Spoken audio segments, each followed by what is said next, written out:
Hi hello నమస్తే welcome to my channel గన stories world. ఇక స్టోరీలోకి వెళ్ళిపోదాం. My bad boy episode 15. శౌర్య, ఇక్కడ ఉన్న అందరినీ ఖాళీ చేయించమని చరణ్కి చెప్పు, ఇట్స్ అర్జెంట్ అన్నాడు రుద్ర సీరియస్గా. అన్నయ్య మాటకి శౌర్య వెంటనే లేచి అక్కడ ఉన్న చరణ్ దగ్గరికి వెళ్ళాడు. ఏమైంది బావా అని అడుగుతుంది వేద కాస్త కంగారుగా. ఏం లేదే, ఇక్కడ ఏం జరిగినా నువ్వు టెన్షన్ పడకుండా కాస్త కూల్గా కూర్చో అన్నాడు రుద్ర. రుద్ర అలా అన్నాడు అంటే ఇక్కడ ఏదో బీభత్సం జరగబోతుంది అని ముందే గెస్ చేసింది వేద. శౌర్య వెళ్ళి చరణ్కి చెప్పగానే చరణ్ ఇంకా అతడి ఫ్రెండ్స్ ఆ రెస్టారెంట్ అంతా ఖాళీ చేయించారు. అందరూ వెళ్ళాక రుద్ర స్టైల్గా కాలు మీద కాలు వేసుకొని ఎంట్రన్స్ వైపు చూశాడు. అప్పుడే కొందరు వ్యక్తులు ఆ రెస్టారెంట్లోకి కత్తులు కటారులు పట్టుకొని ఎంటర్ అయ్యారు. వాళ్ళు బీహార్లో ఫేమస్ ఫైటింగ్ మాస్టర్స్ అన్నమాట. వాళ్ళ అవతారాలు కూడా అలానే ఉన్నాయి. వాళ్ళని చూసి చరణ్, శౌర్య, రుద్ర ముందుకి వచ్చి నిలబడ్డారు.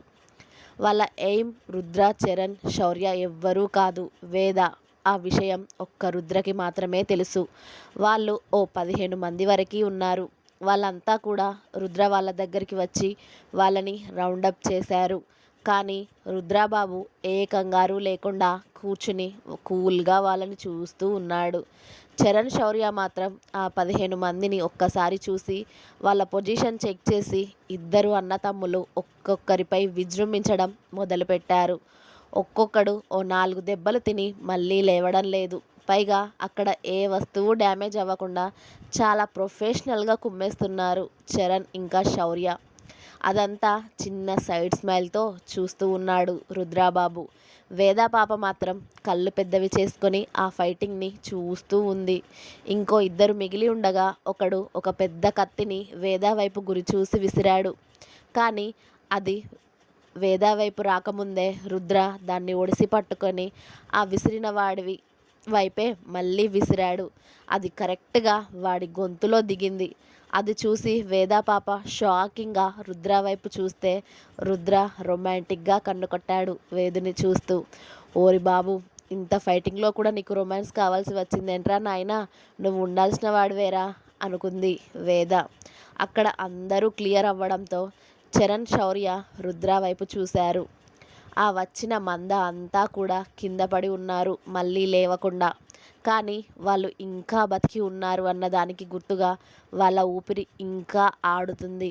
రుద్రబాబు స్టైల్గా నిల్చొని అతడి బ్యాక్ ప్యాకెట్లో ఉన్న గన్ తీసి వచ్చిన మందని అంతా కాల్చి పడేశాడు గన్నుతో. ఆ నెక్స్ట్ మినిట్ రుద్ర ఫ్రెండ్ అయిన ఏసీపీ కాల్ చేసి రుద్ర చేసిన వీరంగం అంతా కూడా అతడికి చెప్పి అదంతా క్లియర్ చేయమని చెప్తాడు. ఓకే రుద్ర, నేను చూసుకుంటారా, నువ్వు అక్కడ నుండి వెళ్ళు, నేను ఇప్పుడే వచ్చి అదంతా క్లియర్ చేస్తాను అని చెప్తాడు రుద్ర బెస్ట్ ఫ్రెండ్ అయిన జీవన్. చరణ్, శౌర్య వాళ్ళను కొట్టడమే ఆమెకు భయంగా ఉంటే రుద్ర వాళ్ళని కాల్చి చంపి పడేయడంతో వేద వణుకుతో ముగ్గురు అన్నదమ్ములను చూస్తూ ఉంది. వీళ్ళు మనుషులా లేకపోతే రాక్షసులా అన్నట్టు. ఇక అంతమంది చచ్చిన మనుషుల దగ్గర ఏం తినడం అన్నట్టు ఇంటికి వెళ్దాం అన్నట్టుగా వేద కమ్ అని పిలుస్తాడు రుద్ర. అలాగే అన్నట్టు వేద ఒక బొమ్మలా రుద్ర వెనక 2 అడుగులు వేసే లోపే చచ్చిన మనుషుల చుట్టాలు కాబోలు ఇంకో 5గురు వాళ్ళు వచ్చి వేదని రౌండప్ చేస్తారు. కరెక్ట్గా వేద గొంతు మీద వాళ్ళు కత్తి పెడదామని చూసేసరికి చరణ్, శౌర్య చెరో ఒకరిని వేసేస్తే రుద్ర ఇంకో ముగ్గురిని కరెక్ట్గా వాళ్ళ గుండెల్లో షూట్ చేసి పడేస్తాడు. ముగ్గురు బావలు చేసిన బీభత్సం చూసిన వేదకి గొంతు దాటి మాట బయటికి రావడం లేదు. అసలు అక్కడ ఓ మారణ హోమం సృష్టించారు అని చెప్పాలి ముగ్గురు కలిసి. వేద షాక్తో అలానే బిగుసుకుపోయి ఉండడంతో రుద్ర వేద దగ్గరికి వచ్చి ఆమె భుజం చుట్టూ చేయి వేసి ఆమెను దగ్గరికి తీసుకుని దక్ష అని పిలిచాడు. అయినా పాప నుండి నో రెస్పాన్స్. దక్ష అని మళ్ళీ గట్టిగా పిలిచేసరికి హా బావా అంది వేద. ఆర్ యూ ఓకే అని అడిగాడు రుద్ర. హా బావా, బానే ఉన్నా అని అక్కడ పడి ఉన్న మనుషులను చూసి ఓ దేవుడా, మీరసలు మనుషులేనా అంటరా, ఇలా ఇంతమందిని వేసి పడేశారు అనుకుంది వేద. పద ఇంటికి వెళ్దాం అని రుద్ర వేదని తీసుకెళ్ళి కారులో కూర్చోబెట్టాడు. ఒక నిమిషం ఉండవే, నేను ఇప్పుడే వస్తాను అని రుద్ర మళ్ళీ రెస్టారెంట్లోకి వెళ్ళి అక్కడ డ్యామేజ్ జరిగిన వస్తువులకి ఒక చెక్ రాసి చరణ్ ఫ్రెండ్ చేతిలో పెట్టి, మీరు ఇక్కడ అంతా క్లియర్ అయ్యాక ఇంటికి రండి, నేను వెళ్తున్నా అని చెప్పి వేదని తీసుకొని ఇంటికి స్టార్ట్ అయ్యాడు రుద్ర. కాస్త దూరం వెళ్ళాక, బావా వాళ్ళంతా ఎవరు అని అడిగింది వేద.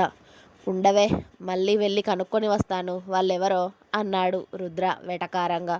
అబ్బా, వాళ్ళని ఎవరు పంపించారో నీకు తెలిసే ఉంటుంది కదా, అందుకే అడిగాను, దానికెందుకు అంత కోపం? నీకు అవన్నీ అనవసరం, వాటి గురించి ఆలోచించే మైండ్ పాడు చేసుకోకు, ఓకేనా అన్నాడు బేస్ వాయిస్లో రుద్ర. ఇక అతడు చెప్పాక కూడా వినకపోతే ఊరుకుంటాడా? అలాగే బావా అని బుద్ధిగా చెప్పి సైలెంట్గా కూర్చుంది వేద. నువ్వు ఇంట్లోకి వెళ్ళు, నాకు కాస్త పనుంది, బయటికి వెళ్తున్నా అన్నాడు రుద్ర వేదని వాళ్ళ ఇంటి ముందు డ్రాప్ చేసి.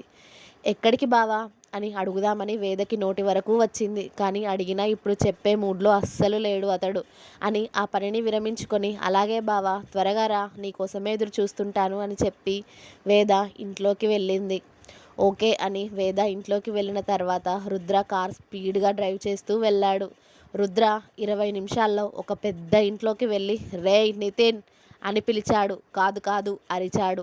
అతడి వయసుకి ఒక 60 ఏళ్ల వయసున్న ఆయన బయటికి వచ్చి, బాబూ రుద్ర నువ్వేంటిక్కడ అని వినయంగా రుద్ర ముందు వచ్చి నిలబడ్డాడు. నీ కొడుకెక్కడా అని గంభీరంగా అన్నాడు రుద్ర. నితినా? నితినేం చేశాడు బాబు అని అడుగుతూ అప్పటికే ఆయన భయపడుతూ ఉన్నాడు. ముందు మీ కొడుకుని పిలిపించండి అంకుల్, అప్పుడు చెప్తాను అన్నాడు రుద్ర సీరియస్గా. రుద్ర వాయిస్కి 29 ఏళ్ల యువకుడు స్టెప్స్ పై నుండే స్టైల్గా దిగుతూ రుద్రని చూస్తూ వచ్చి రుద్ర ఎదురుగా నిలబడ్డాడు. అతడే నితిన్. నితిన్ వచ్చి రుద్ర ముందు నిలబడగానే రుద్ర కోపంగా అతడి కడుపులో ఒక్క గుద్దు గుద్దాడు. ఆ దెబ్బకి వెళ్ళి సోఫాలో పడ్డాడు నితిన్.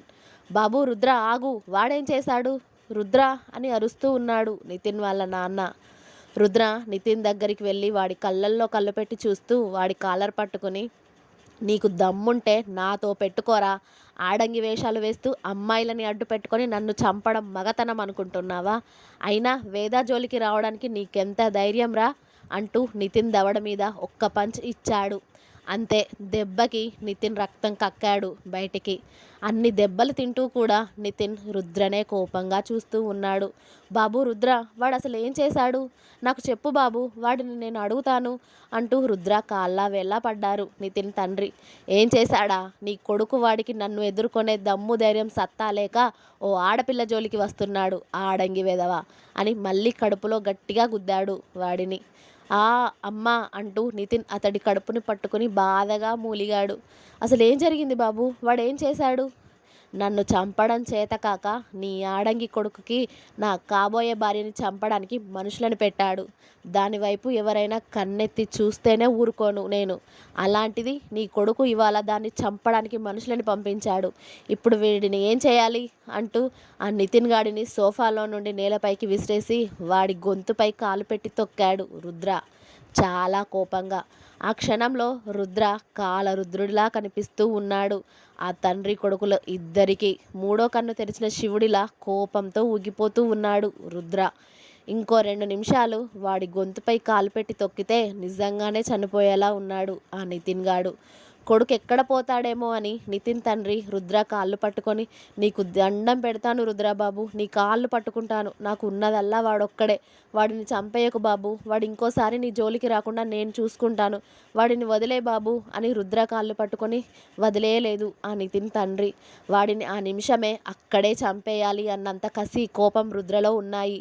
కానీ ఆ నితిన్ తండ్రి ఒకప్పుడు వాళ్ళ నాన్న మనోహర్ గారు మంచి స్నేహితులని ఆయన మొహం చూసి వాడిని ఇంకో సెకండ్ అలానే ఉంటే చచ్చిపోతాడు అనగా అప్పుడు కాలు తీసేశాడు రుద్ర. రుద్ర కాలు తీయగానే ఆయాసపడుతూ దగ్గుతూ లేచి సోఫాకి ఒరిగి కూర్చున్నాడు. కానీ అతడి కళ్ళల్లో రుద్రపై కోపం మాత్రం అస్సలు తగ్గలేదు. వీడికి ఇదే last and final warning uncle, వీడి ఇంకొకసారి మా విషయంలో ఏదైనా చేసినట్టు నా చెవికి వినబడితే చాలు, ఆ నెక్స్ట్ సెకండ్ నీ కొడుకు ఈ భూమి మీద ప్రాణాలతో ఉండడు. మీకు ఆల్రెడీ నా గురించి నా హిస్టరీ గురించి అంతా తెలుసు. నా జోలికి వచ్చిన వాళ్ళు ఎలా ఈ భూమి మీద నుండి మాయమయ్యారో కూడా తెలుసు. అవన్నీ నీకు అవన్నీ నేను మీకు డీటెయిల్గా చెప్పనవసరం లేదనుకుంటా. మీ కొడుకు కూడా అదే జాబితాలో చేరకుండా ఉండాలి అంటే వాడిని కాస్త హద్దుల్లో ఉంచుకోండి అని నితిన్ని చూస్తూనే వాళ్ళ నాన్నకి వాడికి కలిపి వార్నింగ్ ఇచ్చి అక్కడి నుండి మళ్ళీ ఇంటికి బయలుదేరాడు రుద్ర. రుద్ర వెళ్ళేసరికి చరణ్, శౌర్య కూడా రెస్టారెంట్ దగ్గర ఉన్న హడావిడి అంతా క్లియర్ చేసి వచ్చేశారు. రుద్ర వేదని ఇంటి దగ్గర దింపేసి వెళ్ళిన తర్వాత వేద లోపలికి వెళ్ళాక, మీ బావలేరే, ఒక్కదానివే వచ్చావు అని అడిగారు మీనాక్షి గారు. బావలకి ఏదో అర్జెంట్ పనుందంటే వెళ్ళారత్తయ్య. నన్ను రుద్రబావ ఇక్కడ దించేసి వెళ్ళాడు. వాళ్ళ పని అయిపోయాక వస్తారంట. నేను ఫ్రెష్ అయ్యి వస్తాను అని వేద తన రూమ్లోకి వెళ్ళింది. వేద ఫ్రెష్ అయ్యి తన బెడ్ మీద కూర్చుని ఆ ఫైటింగ్నే రివైండ్ చేసుకుంటూ ఉంది. రుద్ర ఇంట్లోకి వచ్చేసరికి చరణ్, శౌర్య కూడా వచ్చి ఉన్నారు. తమ్ముళ్ళకి కళ్ళతోనే సైగ చేశాడు అక్కడ అంతా క్లియర్నా అని. జీవన్ అన్న వచ్చి అంతా క్లియర్ చేసేశారన్నయ్య అని చెప్పారు వాళ్ళు. సరే ఫ్రెష్ అవ్వండి, నేను కూడా ఫ్రెష్ అయ్యి వస్తాను అని రుద్ర తన రూమ్కి వెళ్ళాడు. రుద్ర రూమ్ డోర్ ఓపెన్ అయిన వెంటనే